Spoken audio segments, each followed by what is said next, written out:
And then if it's something like organization or laundry or dishes, or like, you have to create a habit. Like, you don't want to always be thinking through all of the steps to do it.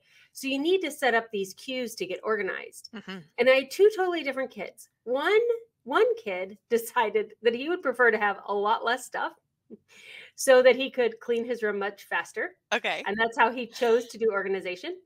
And the other one loves stuff. And so she would get rid of as much as she would bring in. But it took her a lot longer to learn the skill of organization. So learning organization, and I know inside of the Organized 365 audience for the podcast as well, they'll be like, oh yeah, I'm just going to listen to a Lisa podcast. And they'll sit on the couch and they're like, next thing you know, I am up and I'm organizing. Like, I wanted to veg on the couch, but just listening to the podcast is a cue for people to get organized. So there is like a script that you can write yourself that once you do these three things, you will just naturally keep moving on into organizing. And that is the hardest part about getting organized, is just the getting started. The getting started. What do you do first? What do you do second? How do you keep your momentum going? So 5 minutes in, you're not like, there's coffee somewhere. I got to go run an errand or something. And you just naturally get in this queue of wanting to keep going in organization. Okay, so it's easier than you guys think. But it is all about establishing good habits. So when you get up in the morning, you go to the bathroom and then you're up, right? So you can lay on your bed for a while and check different social media and stuff, but eventually you have to go to the bathroom. And once you go to the bathroom, then you're like, well, you're already in here. You might as well brush your teeth. Okay, I brushed my teeth. Well, then, and you just kind of get going into your morning routine. So the very first thing you need to do is just start the initiation of getting organized. And what's so interesting about organization is that when you look at ADHD and how it impacts the prefrontal cortex of the brain, which is your executive function, 6 out of 8 of the executive functions are organization related. So that's why it's so hard, is because you're fighting against that. If that is an area that is weaker for you, you're fighting that in addition to, let's be honest, I love organizing.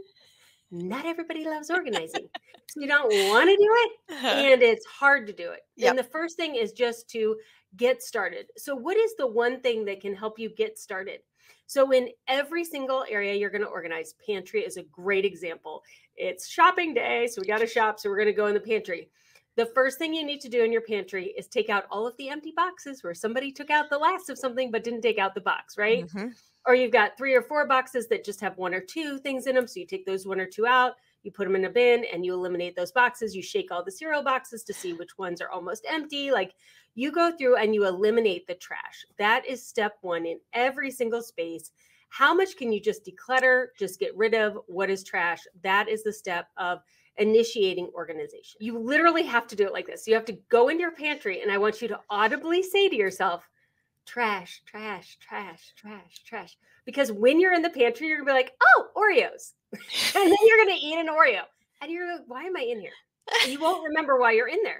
But your mouth, before you put the Oreo in it, will be going trash, trash, trash. I'm saying something. What am I saying? Oh yeah, I'm supposed to be looking for trash. I'm not joking. There are always people all over the world that are going trash, trash, trash. You need to maintain understanding how dirty and unorganized the place was when it still had trash in it, and not be focusing so much on what it could look like if it was in a magazine or in Pinterest. And that's self-monitoring, like how far you've come versus how far you have to go, and make your how far you have to go more realistic and less idealistic in order to continue to be motivated to move forward.